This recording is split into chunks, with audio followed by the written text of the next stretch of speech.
안녕하세요, 여러분. 저는 제주시 지속가능발전협의회 환경교육 강사 임태미입니다. 제주시 지속가능발전협의회에서는 환경부가 지정한 우수 환경교육 프로그램을 소개하려고 합니다. 환경교육 프로그램을 통해 여러분들이 환경에 대한 소중함을 생각해보는 시간이 되시길 바랍니다. 오늘 제가 여러분과 함께 생각해볼 주제는 맑은 공기입니다. 우리가 마스크를 쓰고 생활한 지 벌써 1년이 넘었죠. 마스크를 쓰고 생활하는 게 맑은 공기와 어떤 관계가 있을까요? 네, 관계가 있습니다. 또 여러분 오늘 날씨 어때요? 라고 물으면 창밖을 보며 무엇을 확인하나요? 비가 오는지 안 오는지, 바람이 부는지 안 오는지, 또 공기가 맑은지 뿌연지 확인하게 되지요. 맞아요. 맑은 공기의 중요성을 생각해보며 본격적으로 얘기를 한번 나눠보겠습니다. 이 사진 어떤가요? 아름답지요? 1972년 12월 7일 아폴로 17호 승무원이 지구로부터 45,000km 떨어진 지점에서 촬영한 사진입니다. 과학이 발달하면서 지금도 우주에서 찍은 지구 사진이 많은데 사람들은 왜 1972년도에 찍힌 지구 사진이 아름답다고 아직도 회자되고 있는 걸까요? 맞아요. 지금보다 1972년에 찍은 사진이 지구를 둘러싸고 있는 대기층이 깨끗해서 환경오염이 덜 돼서 더 아름답다고 얘기합니다. 여러분 어때 보이나요? 인간과 동물, 식물이 어우러져 평화로워 보이지요? 이 생태계가 유지되려면 여러 요소들이 필요하지만 가장 중요한 게 뭘까요? 인간과 동식물이 숨을 쉬고 가족, 친구들과 즐거운 수다 소리를 듣기 위해서 꼭 필요한 것이 있습니다. 무엇일까요? 네, 공기입니다. 공기가 없다면 여러분은 숨을 쉴 수도 없고 또 공기가 없다면 공기의 파동으로 소리가 전달되지 않아서 친구 목소리가 들리지 않을 거예요. 물론 맛있는 고기를 숯불에 구워 먹지도 못하겠죠. 공기는 그만큼 우리의 삶과 없어서는 안 될 중요한 요소입니다. 그렇다면 맑은 공기는 어디서 많이 만들어지나요? 숲입니다. 여러분도 잘 알고 계시겠지만 나무가 강합성을 해서 공기를 만들지요. 그래서 숲을 지구의 허파라고도 한답니다. 또 공기를 만들어내는 중요한 곳이 있습니다. 제주도는 바다를 둘러싸인 섬인데요. 바닷속 작은 물고기들이 먹고 사는 플랑크톤도 공기를 숲만큼이나 많이 만들어낸다고 합니다. 생태계가 제대로 숨을 쉬고 순환되도록 중요한 역할을 하는 숲이 바다가 여러분들이 생각하기에 잘 보존되고 늘어나고 있나요? 바다가 더 깨끗해지고 있나요?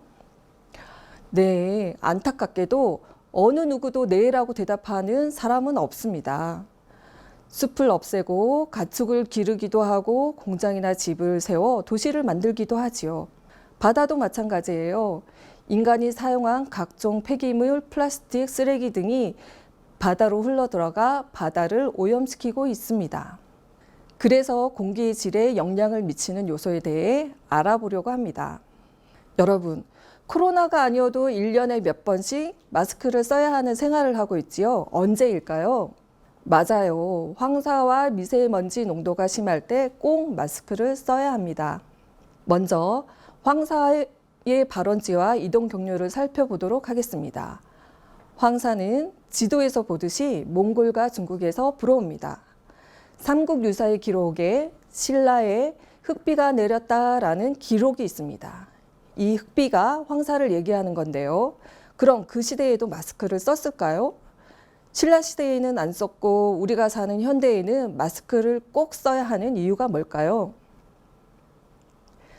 지금 불어오는 황사에는 중국이 땅도 크고 인구도 많고 산업이 발달하면서 생긴 자동차나 공장의 매연, 즉 이산화탄소 등 나쁜 물질이 황사 안에 섞여서 날아오기 때문에 꼭 마스크를 써야 한답니다.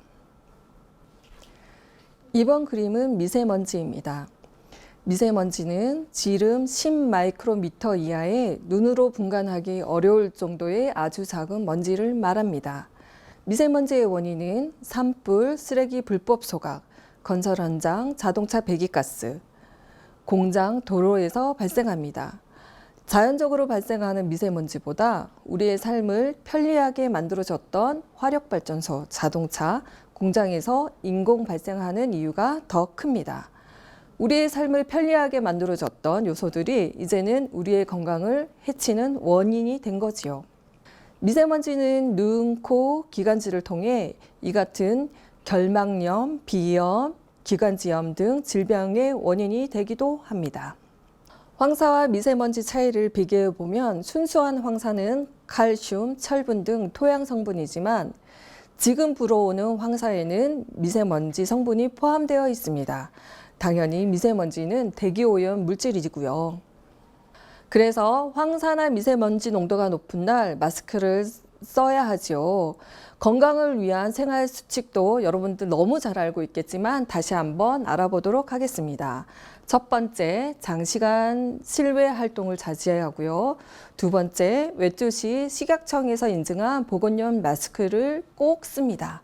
세 번째, 외출 후 손, 얼굴 깨끗이 씻고요. 네 번째, 충분한 물도 섭취하셔야 됩니다. 다섯 번째, 과일, 채소 등 깨끗하게 씻어 먹고요. 여섯 번째, 창문을 닫아 외부의 미세먼지 유입을 막아주셔야 됩니다. 다 쓴 마스크는 어디에 버려야 할까요? 부직표, 면 등 재질과 관계없이 모든 종류의 마스크는 일반 쓰레기이므로 종량제 봉투에 버려야 합니다. 이 사진은 제주 해안에서 수거한 마스크 쓰레기인데요.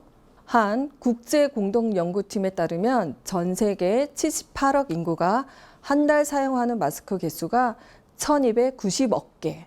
쭉 이어붙이면 지구를 483바퀴나 돌 수 있는 양이라고 합니다. 특히 아무렇게나 버린 마스크가 바다로 흘러들어가 심각한 해양 오염을 일으키고 야생 동물에게도 생존을 위협하는 현실로 다가오고 있습니다. 마스크 쓰레기가 동물을 위협한다는 사실이 알려지면서 세계적으로 마스크 끈 자르기 운동이 확산되기도 했답니다. 이번에는 미세먼지 배출에 도움이 되는 음식을 알아보기로 하겠습니다. 첫 번째, 물은 가장 기본이 되는 식품이죠. 기관지 점막의 습도를 유지시켜 튼튼하게 해주고 미세먼지를 몸 밖으로 배출시켜 주므로 하루에 8잔에서 10잔 정도 물을 마셔주는 게 좋습니다. 해조류인데요. 만져보면 끈적한 점액질이 묻어 있는데 이를 알긴산이라고 합니다. 알긴산은 우리 몸속 중금속과 발암 물질을 몸 밖으로 배출시켜 줍니다. 배는 기관지와 폐에 도움이 되고요. 마늘은 미세먼지로 인한 기관지에 염증이 생겼을 때 회복에 도움을 주는 알리신 성분, 미네랄, 철, 칼슘이 함유되어 면역력 강화에 도움이 됩니다. 고등어에 함유된 아연은 해로운 중금속이 우리 몸에 쌓이는 걸 막아줍니다. 또 오메가3가 지방산은 기도의 염증을 완화시켜 호흡기 질환 개선에 도움이 됩니다. 귤, 기침 완화와 세균 활동을 억제시켜주고요. 미나리는 미세먼지와 황사로 산성화된 우리 몸을 중화시켜주는 역할을 합니다.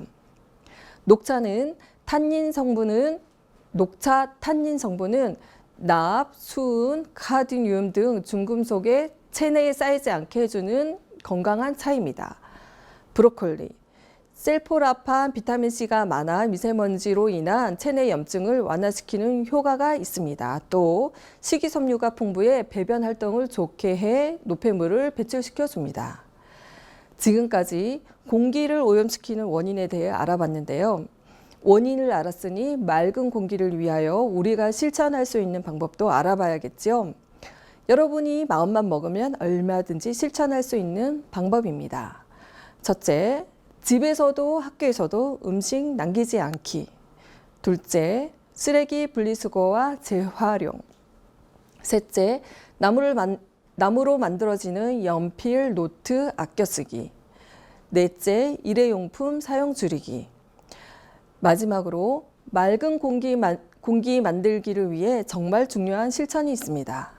물건을 아껴 쓰고 쓴 물건은 분리 배출을 하는 것도 좋지만 가장 중요한 것은 물건을 살 때 내게 또한 우리 가족에게 꼭 필요한 물건인지 다시 한번 생각해 보는 마음, 알아차림하는 것이 여러분이 살아갈 지구 환경을 맑게 만드는 첫 걸음입니다. 지구를 살리기 위한 생활 실천, 에코 손수건 만들기를 해보겠습니다.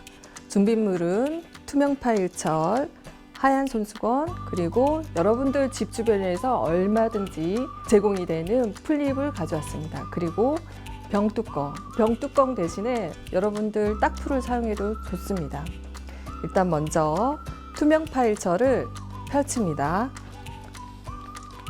그리고 하얀 손수건도 가운데에 놓습니다. 그리고 여러분들은 플립 디자이너가 되는 겁니다. 플립을 여러분들이 손수건 디자인하고 싶은 모양대로 놓습니다. 여러분들 미술의 데칼코마니 기법 아시지요? 이 플립을 한쪽으로만 놓습니다. 그리고 반으로 접어 손수건도 반으로, 투명 파일철도 반으로 접어서 투명 파일철 위를 이 병뚜껑으로 힘을 줘서 문질러 줍니다. 이렇게. 참고로 팁을 하나 드리자면 플립을 구할 때 플립을 만져보면 맨들맨들한 것보다 부들부들한 플립이 물이 더 잘 들여집니다. 이렇게 플립이 손수건에 물들여지는 걸 확인할 수 있는데요. 진하고 연한 것 또한 디자인에 포함되어 있는 거니까 물이 잘 안 들여지네 속상해하지 마시고 이 손수건을 쓰는 이유를 잘 생각하시면 됩니다. 자, 펼쳐보겠습니다. 이렇게. 그리고 플립을 하나하나 떼줍니다.